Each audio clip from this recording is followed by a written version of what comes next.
Nous passons à l'Overwatch Battle Royale 2. On dirait qu'Overwatch 2 sera une Battle Royale. Ok, j'arrête avec mon numéro de merde. Après le tournoi d'Hidalgo, on avait l'annonce d'Overwatch 2. Bref. 30 joueurs, 5 rondes à Blackton, en Australie, je suppose. Donc le showdown, on a Necron contre Tyrannide et la mission, c'est conversion. Donc du côté du Tyrannide, c'est un Daka Chronos avec un pyropode, d'accord? Donc on est sur du Chronos. Alors, on est sur un bataillon en Ocelot, on a 3 tirs en garde avec les Bioknut et Ashwardos, donc c'est vraiment quelque chose que l'on voit beaucoup sur les joueurs de tir en garde. Ensuite, on a une unité de 3 zoanthropes en Europe.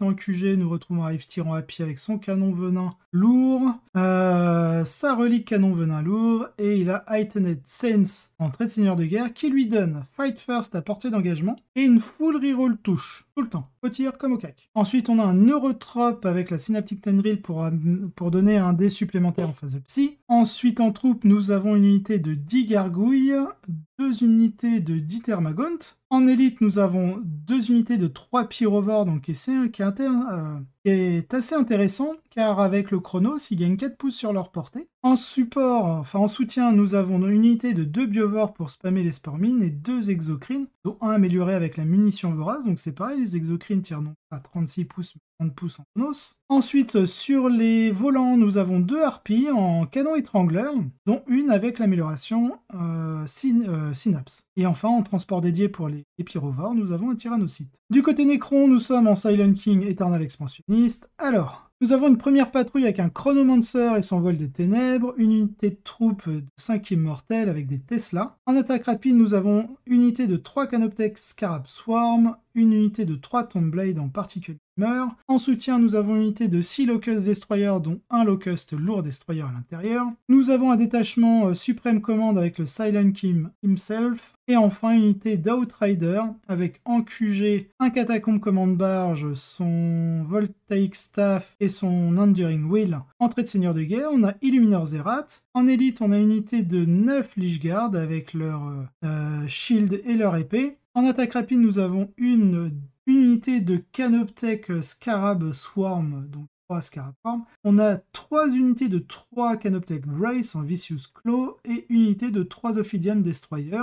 Et pour finir, un Triarche Praetorian, une unité de 5 Triarches Praetorian au Rod of Covenant. À ce stade, je dois vous avouer qu'on a joué beaucoup de Warhammer cette semaine et que cet article est déjà très long. Donc mon cerveau est légèrement grillé par l'analyse de trop de parties de Warhammer, trop rapidement. Un nouveau challenger des Tyrannides s'approche ici sous la forme de Chronos. Les PA supplémentaires rendent les harpies étrangleuses plus appétissantes et les pyrovores dans leur cosse encore mieux que la normale. Les harpies partagent également la capacité du Sunshark Bomber et à être assez Les harpies partagent également la capacité du Sunshark Bomber et être assez méchantes avec le roi du silence. Bien qu'ici, frapper les menhirs soit un peu moins utile, à moins qu'ils puissent éliminer certains de ces destroyers. Car sinon, les Necrons ont encore beaucoup d'outils pour les abattre. Il semble cependant que les Tyrannides aient les outils nécessaires pour éliminer les Necrons à un rythme soutenu, avec le bouclier Warp en place dès le début. Ils ne risquent pas de perdre grand-chose face aux premières attaques des Necrons, et peuvent éliminer facilement tout ce qui est envoyé au milieu du plateau. Les Necrons ont quelques unités plus piquantes avec lesquelles jouer,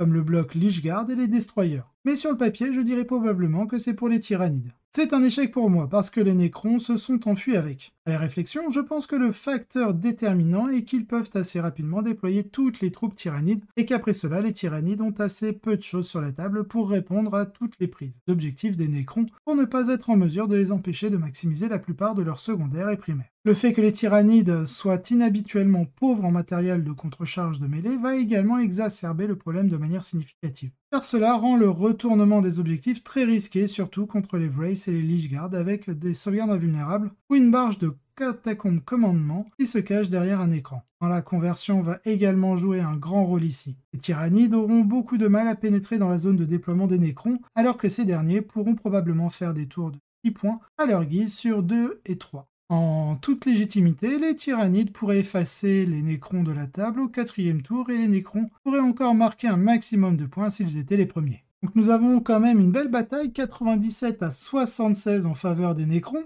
Donc ça nous fait 21 points tout pile, donc 6, 11, 16, 21, donc 4 points. Donc on est sur un 14-6 pour les Necrons, donc les Tyrannides se sont quand même bien battus. Personnellement, bon, je mettais forcément les Necrons devant, même si le Tyrannide avait de bons outils. mais justement le côté fragile des unités avec objectif sécurisé des tyrannides faisait qu'un Necron pouvait vraiment lui faire mal au niveau des primaires et à augmenter le différentiel. Donc Egor Kalinin en Necron à la première place.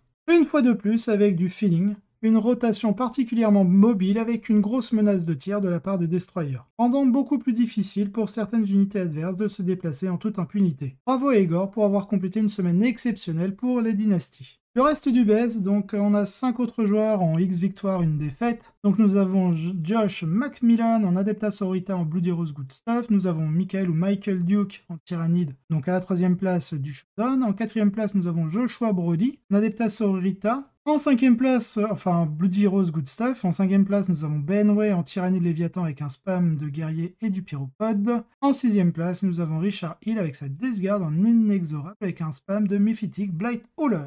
Récapitulatif, pas de répit la semaine prochaine avec ce qui semble être au moins 2 majors et beaucoup de GT à venir. L'été de Scorpec va-t-il se poursuivre? Le chaos va-t-il continuer à se développer avec Abaddon à sa tête? Rendez-vous la semaine prochaine